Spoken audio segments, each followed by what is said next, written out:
大家好，我是iiiNNO的执行长，我是 David。那今天要跟大家分享的呢，就是如何协助国际团队往海外。好，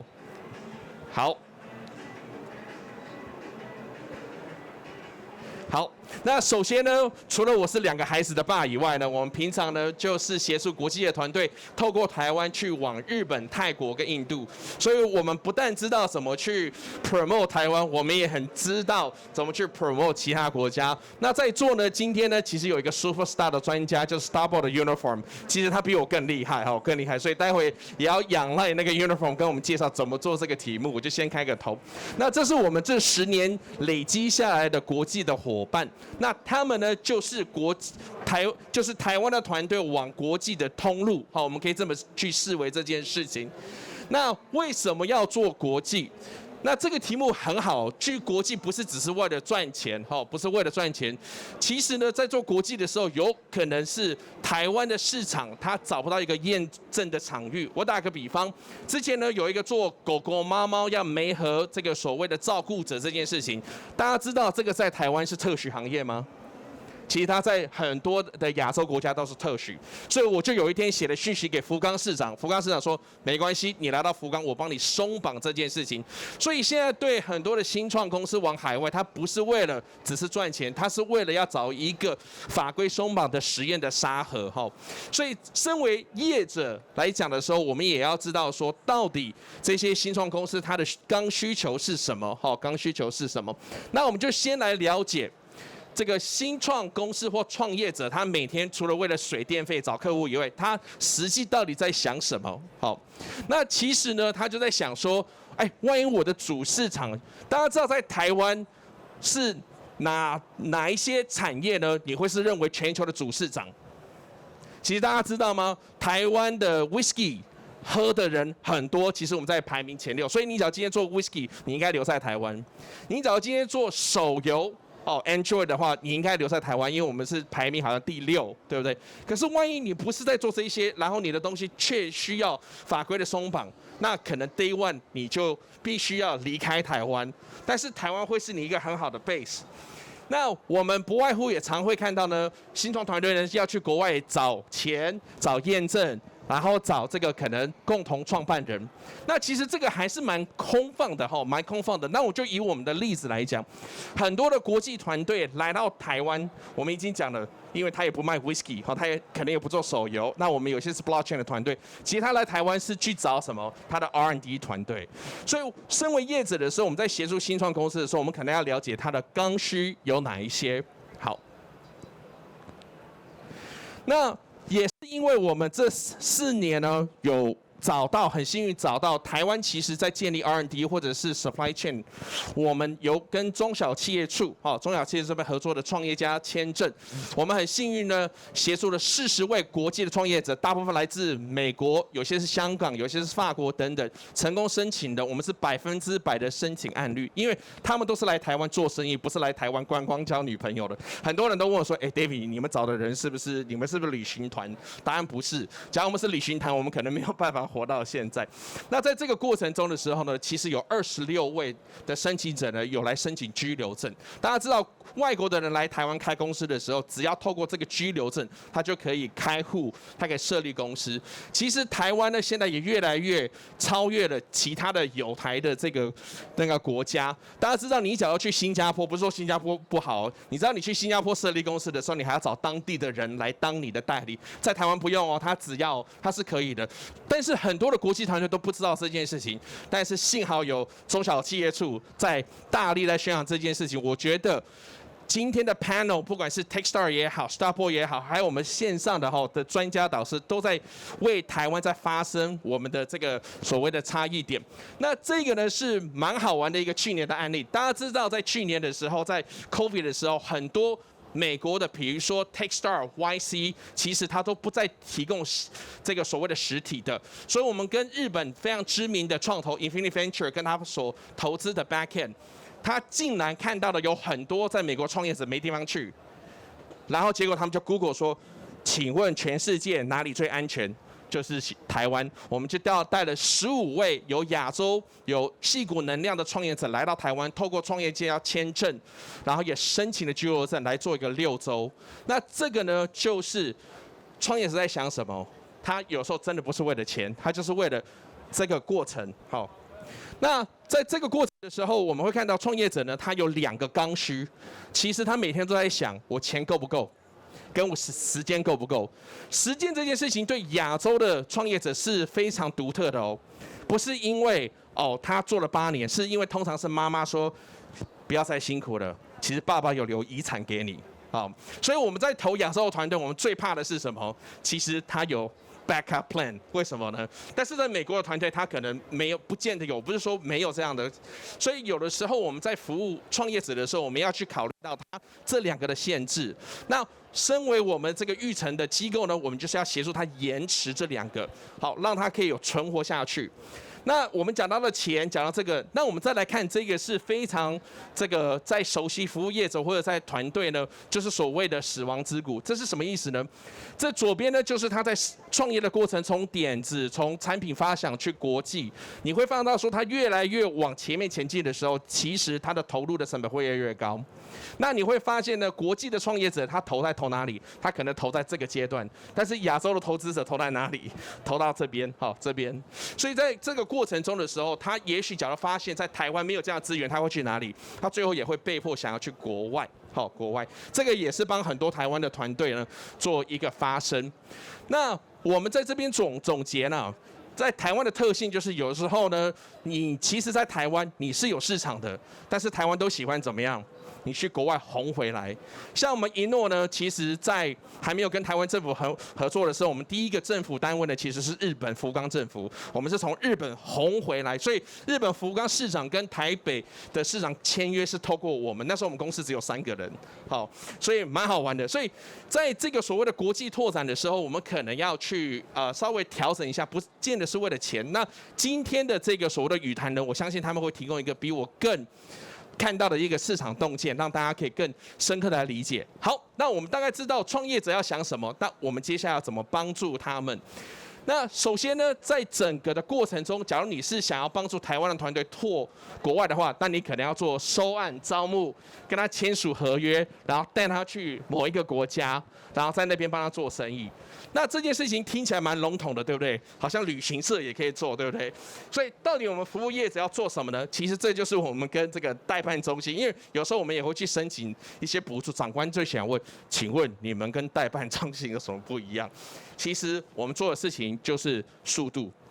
那这个呢，在我们的新创产业是常常看到的意思，就是说会有比较快的鱼，比较庞大的鱼，哪一个比较有优势？其实是会比较快游的鱼。所以重点不是你的新创的大小，是你的速度。所以我们服务业者呢要做的事情，就是帮创业者做速度这件事情。那速度听起来好像很空泛，对不对？那其实很多早期的创业者，他不是投所谓的产品服务，他投的是这一些创始人的商业模式。那我们身为服务业者呢，就是要在这9个这个所谓的商业模式格子里面呢，帮他做一个加速的动作。那我们现在就慢慢更聚焦了。那这9个格子里面呢，有2大目标，一个呢就是帮他做产品跟市场的一个匹配，另外一个呢就是让他去找到一个可以永续好下去的一个方法。那只要我们服务业者呢专注在这2件事情的时候，我相信很多好的创业团队会来找你。大家知道，在台湾大部分的加速机构呢是不跟创业者收钱的。那我们呢是很幸运，我们跟创业团队6个月，大家猜猜看，我们跟创业团队收多少钱？随便喊个数，2万到4万美金。好，所以一个团队来我们这边大概就要投入100多万，然后我们带他去。那这个呢，也是我慢慢发觉的是，他来台湾不是为了市场，他是透过台湾要去别的市场。那我们也非常感谢中小企业处一直在这6年陪伴了我们度过。然后呢，在今年6月的时候呢，亚湾给我们一个大拥抱，因为那时候我们有一批的国外创业者，那我们就跟亚湾这边合作，那亚湾就安排了3天2夜。那这个也是在服务过程中的时候，我们到底要给新创团队什么样的资源？好，不外乎就是这2个概念，一个叫做渠道。所以国外的团队透过我们再把它带到亚湾的时候，他就介绍亚湾的合作伙伴，不外乎就是做这几件事情嘛，做台湾市场的评估，或者是日本市场的评估，再来当地找团队、找订单。那有另外一种做法，假如你不是要用这个所谓的做通路的策略呢，不然就是手上有很厉害的新创团队。大家知道，在学校里面，校花跟校草，它是最漂亮的吗？不是，它是询问度最高的。所以你假如身为一个育成跟加速器的话，你假如很聚焦在某一个领域的话，其实国际的创投跟国际的这个国家级，就会来找你。像我们就是在泰国跟印度跟日本呢，有很多国家级的这个加速服务单位来找我们。好，所以只要服务业者呢，你专注在这2点的话，很快。不管是好的新创伙伴或好的国际的伙伴都会来找你，那这样子呢就可以开始呢去启动如何协助团队呢往国际的市场。那最后一个章节呢，我们就说，那台湾怎么去把握好这个机会呢？不外乎，那这个是我们 iiNNO 在这11年所来一个架构，就是说，我们通常在打海外的时候，你可能带团出去，这叫活动。好，活动的方式。再来，你可能跟他比较熟悉的，你可能说点对点。好，再来呢，你可能就是会开始在建立像亚湾这样子的一个合作框架。那我们呢，其实在这11年里面呢，我们慢慢呢着重的就是在4年前的时候跟处里面合作的，就是我们把6个国家跟他的长官找来，我们来讨论一个，也能不能去做一个像是欧洲联盟的这样子的所谓的通行卡。然后呢，在9月30号的时候，假如大家有兴趣，希望大家可以跟我们联系呢，就是我们即将要宣布跟鸟屋日本鸟屋1000家那个书店的鸟屋一起合作，来做一个我刚才讲的第4阶段的那样子的合作框架。好，那为什么会合作呢？其实大家知道，大家不再去书店买书的这件事情，所以鸟屋跟它的线上集资平台即将要协助国际的团队呢，透过台湾，也就是说，你去日本了以后，你不用在日本设立公司，你也不用讲日文，你直接跟鸟屋台湾签约，你人都不用过去，你就可以去做市场的验证。好，那这个呢，也就是我们在讲的是我们如何协助团队往国际呢，就是把自己当做一个通路。那亚湾呢，跟其他邻近的国家呢，也在发展呢这样子所谓的一个聚落的一个概念。好，那在这边呢，我就用最后一章做一个总结。团队呢，他会发觉现在目前呢有一群人有痛点，那他也知道说他可能想要协助客户做到什么样的状态。比如说，假如你今天沙漠很渴的时候呢，你会需要一瓶好瓶装有品牌的水吗？你不见得，只要能看起来像液体的，你可能就喝了。这个呢，就是我们服务业者呢，假如我们来协助团队来满足这个 gap 呢，团队呢就会来找你。好，那再次呢，非常感谢大家的时间。好，那我叫 David， 那我们现在呢就进入下一个桥段呢，就是我们邀请了今天3位非常厉害的这个我也蛮尊敬的一个伙伴来一起来做交流。那我们来热烈来掌声呢欢迎今天呢有2位呢在线下，1位在线上，我们来热烈掌声。好，所以我们邀请第1位呢是 STARTBOARD 的 Uniform。好，那第2位呢是 Techstars 的 David。Hi, Klaus. Are you online? Hi, Klaus. Can you hear us? I can. Yes, I can. How's Hi. it going? It's good to see you. All right. So for the next about 40 minutes, right? 40 minutes. Okay. We see you in the background. I'm not sure if you can see us. All right. So I can see your ear right now. you can see my ear, or you see my big head. There you go, exactly. All right. So to just warm up, I'm going to ask everybody to spend about 30 seconds to introduce your name, the company or the organization you represent, and what does your company or organization actually do. 30 seconds. So Klaus, will you start? Would you like to start? Sure. I haven't practiced my 30-second elevator pitch, but I'll try, right? So my name is Klaus, originally from Denmark, lived and worked on 4 different continents. Worked in Vietnam to help lead product expansion for Carlsberg, one of the largest beer brewing companies in the world. Came to Silicon Valley, worked for an organization called Silicon Valley Forum, which is a local non-profit promoting innovation and entrepreneurship. Started 10X Innovation Lab, which is a local accelerator. And 2 years ago, we started to write this book called Global Class, which is on the topic of international growth and expansion. I'll stop there. All right. Just for your note, Klaus just launched his book, so we're going to give your chances to let us know what are the insight you're sharing in the book just for a while, right? I've been watching for that. So now we're going to welcome my very, very good friend, Uniform. Uniform is not only good looking, but he's an expert on cross-border in Asia. So Uniform, please, 30 seconds. Okay, thank you, David. This is Uniform from STARTBOARD. STARTBOARD is a platform for entrepreneurs who want to start business in Taiwan, but we are focused on South Asia and Indian country. The friend who want to start their business in Taiwan. So we already established more than 5 years. Thank you. All right. The next one is David and Techstars. And David, take it away. 30 seconds. Hi guys, I'm David. I represent Techstars. We are a global startup accelerator. We have 53 accelerators across the world. We invest in over 3,000 startups, and we also are doing a lot of pre-accelerator work in Asia, and that's what I'm responsible for. So bringing Asian startups to Southeast Asia, to Europe, to America, and that's what we've been focusing on in Asia. All right. So I'm sure everybody kind of received a list of questions, but I'm going to add a warm-up question that is common to everybody. Then after, I will go into the specific question that relating to your organization. Does that sound good? All right. So I would like to ask three of wonderful experts, what are the common challenges in helping local startup to go abroad? All right. David, do you want to start first? Sure, I can start to give you guys some time to think. Okay. So a really common challenge in Asia is most often than not, every startup founder is pitching in their second language, right? It's a lot of respect. Even the mentors that we introduce to our founders in Asia, they can't fathom having to pitch in a different language. And that's something that's a common problem culturally and also communicatively, right? You can't express what you want to say or pitch to even investors or potential clients in a very efficient way.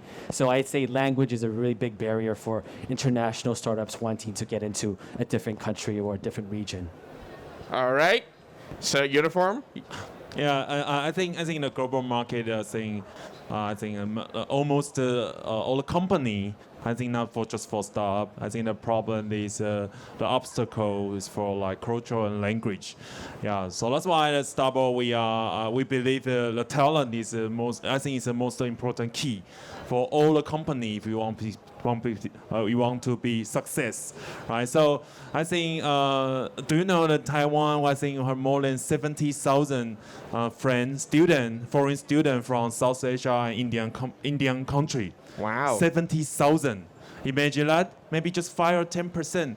The foreigner, they can think about, maybe I can start my business in Taiwan, or I can join venture to Taiwan's startup company, or maybe can be their staff, can join venture with them, invest with them. Imagine that, just 10%. How many you can imagine how many beautiful story can be happen, right? So that's why for my side it's the same. I agree. I think actually the culture or language is a barrier, right? So why we can just try to looking for the talent in Taiwan. So that's why the STARTBOARD we focus on the talent. So we try to encourage them to cooperate with you, right? I believe Taiwan's company or startup through this talent can help them a lot to conquer this problem. So yeah, for conquer the cultural language barrier. All right, so David and Uniform mentioned about language and culture. Klaus, do you have something to add up on that?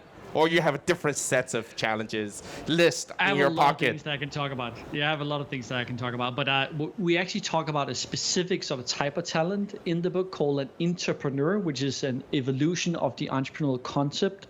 So if you imagine a pyramid, the bottom part of the pyramid is an agile mindset, people who are iterative, resilient, growth focused. In the middle of that pyramid that we developed is something we call a company mindset. Basically, companies that want these agile thinkers within their organization to drive digital transformation initiatives, people who can navigate bureaucracy and build coalition and buy-in to drive these digital transformation initiatives. But what's the tip of the iceberg, which is a little bit related to what you guys are talking about, is a cultural mindset. Culture curiosity, global mindedness, that then allows these business leaders to take a company from their initial market and successfully scale them into new markets, international markets, because they have that culture mindset.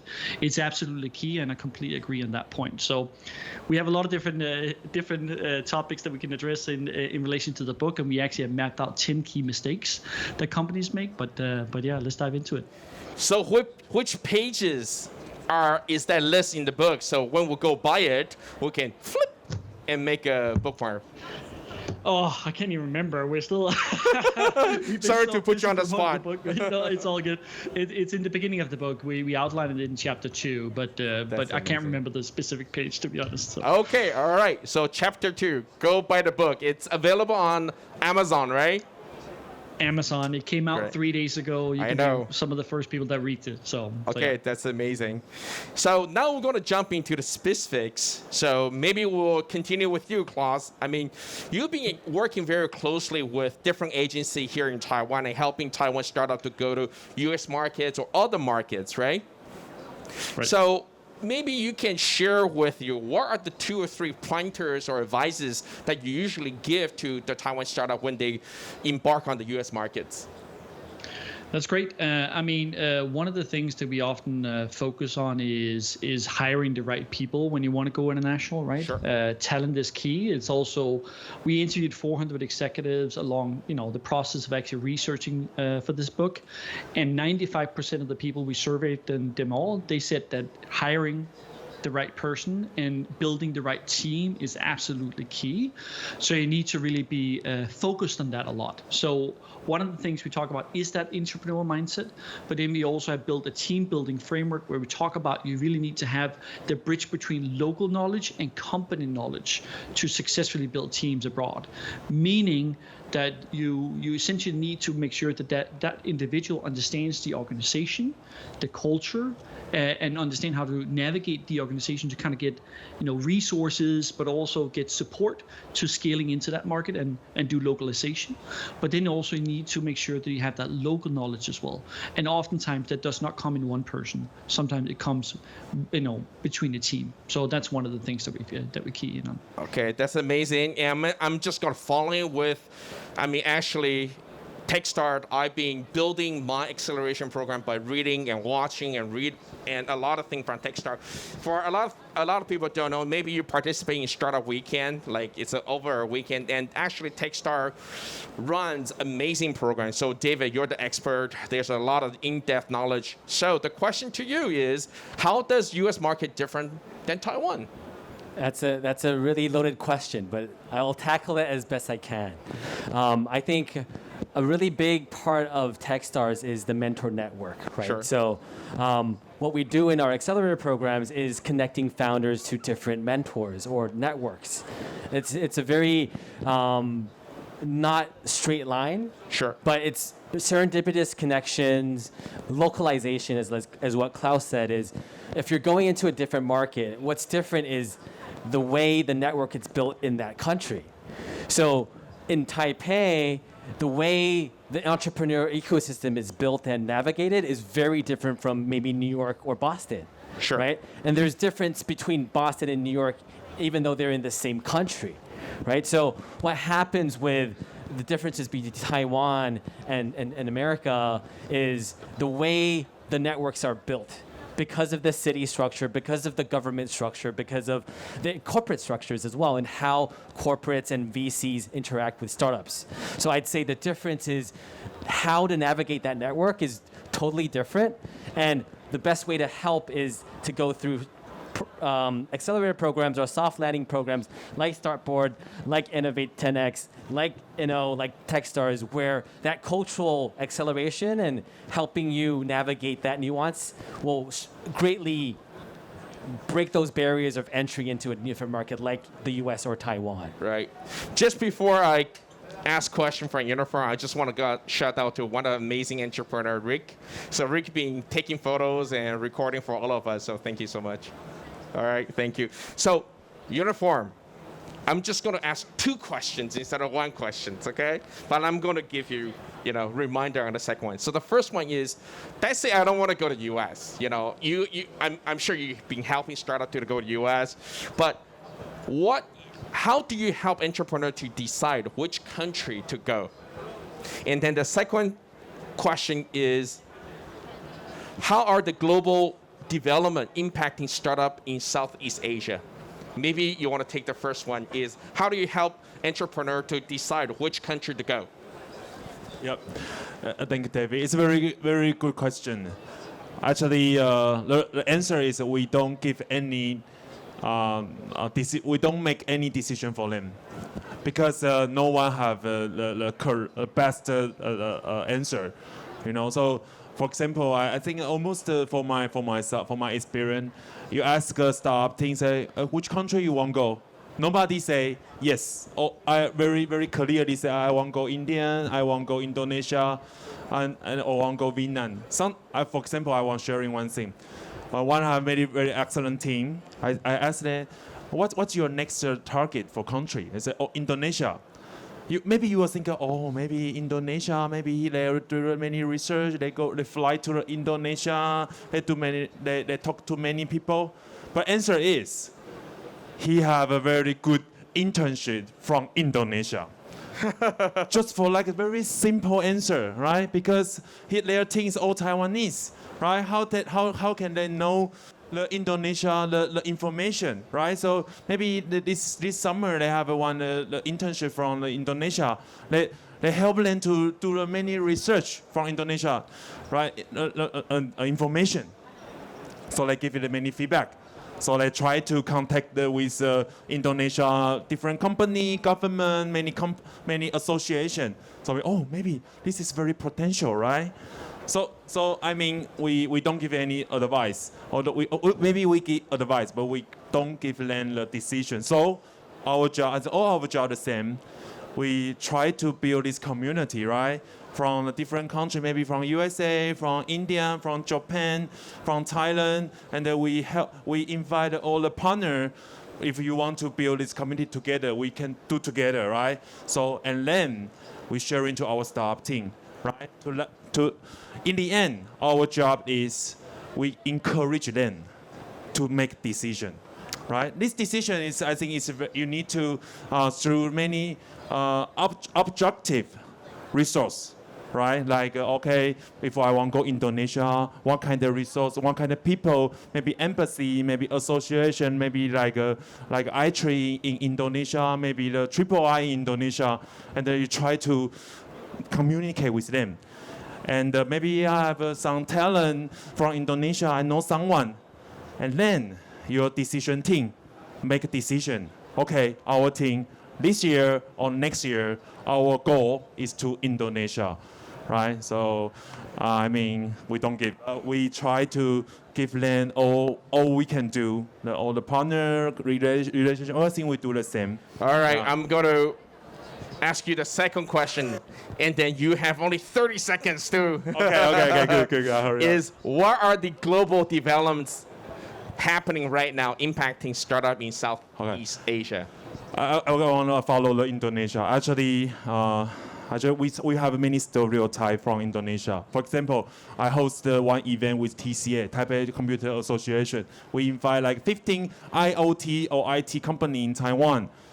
In the end, they find out, oh my God, the Indonesia, the startup thing is so excellent, right? They are the most unicorn in the South Asia country, right? So they figure out, oh my God, totally over their imagination. They already like have a size. They are very, very excellent. They have a good market, everything. So in the end, they decided cooperate with them. All right. Yeah. So the host of this wonderful booth just showed a sign of 3 minutes. Time passes, right? So maybe we give like quick question, yes or no, right? Or you can just shout out the question because these are wonderful questions. Can we have extra 2 minutes? Okay. So we have 5 minutes, all right? 5 minutes, all right. So David, let me pick, So what is the optimal mode to go to international markets? What's the optimal way? The ultimate way is to be ready to tackle that. And once you're ready, you need to immerse yourself into that new market. You have to take it as if it's a new business. Great. We're going to follow David's model. Answer needs to be less than 3 sentences. All right. I'm sorry. All right. So, Klaus, I'm going to move in. What are the common pitfalls when established business in U.S.? Oh, wow. That's not a 10-second answer there. There's 3 a lot keywords. Of 3 keywords. Let's give it a try. One of the big things is not revisiting customer discovery and agile processes when you go global. Instead of many companies go the company way, they've been successful at home, they think they could be successful with that model out there in the world, and they just say, let's go. Just like Walmart did in Germany, they lost $1 billion. Man. At the end. And so you really need to be intentional and revisit agile, sort of the agile development and mentality when you go international. All right. Amazing. Same question. What are the common hurdles or challenges when go to Southeast Asia? Ben.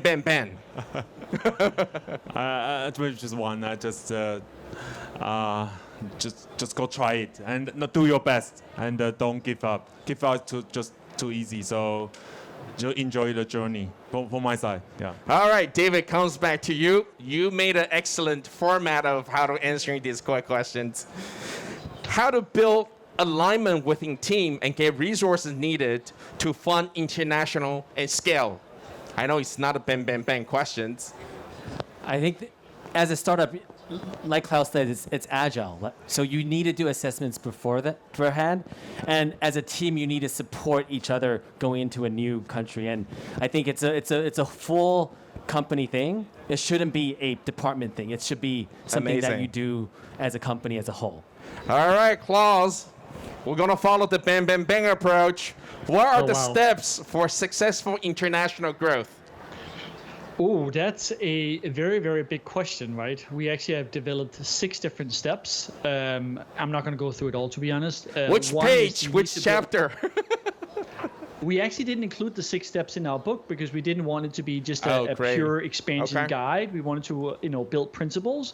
But I do agree, building that internal alignment is absolutely key. We have 4 commitments in the book where we talk about resource alignment, granting autonomy and trust to local teams because they need to do that localization discovery and really understand that market and how to successfully implement a new model there. Building communication and clarity within the organization, building what we call feedback loops from local markets to headquarters, and then a commitment to global agile, our new concept in the book. That's amazing. So before I ask Uniform the last question, there's going to be a final conclusion is what are the 3 advices would you like to give the startup when they are launching in the foreign market, right? Only keywords, okay? But Uniform, I'm going to ask you yes or no questions. Is it easier to go to Southeast Asian market or Europe or USA? For Taiwan company, yes, only US, South, or Europe? Me, my answer is sausage. All right, great. Okay, it's my friend. So as a conclusion, everybody, 3 keywords, your top advices for Taiwan company to go abroad. Like, Klaus? 3 key sentences. Commit as an organization, customers first, it's a team sport. That's amazing. David? Trust your team, committing fully to a new market, and embrace change. All right, Uniform, you're going to do the closer. Respect the talent, all right? Respect the market, and don't give up. All right, let's give a round of applause. So this amazing panelists, we have Klaus from USA, He's always on the plane. Yes, yes. And with David representing Techstars, and we're Uniform representing STARTBOARD. Once again, on behalf of Startup Tourist Kaohsiung, my name is David. Thank you everybody for being present at this wonderful panel. Thank you so much. Thank you so much. I love Kaohsiung and hope Thank to be you. back soon.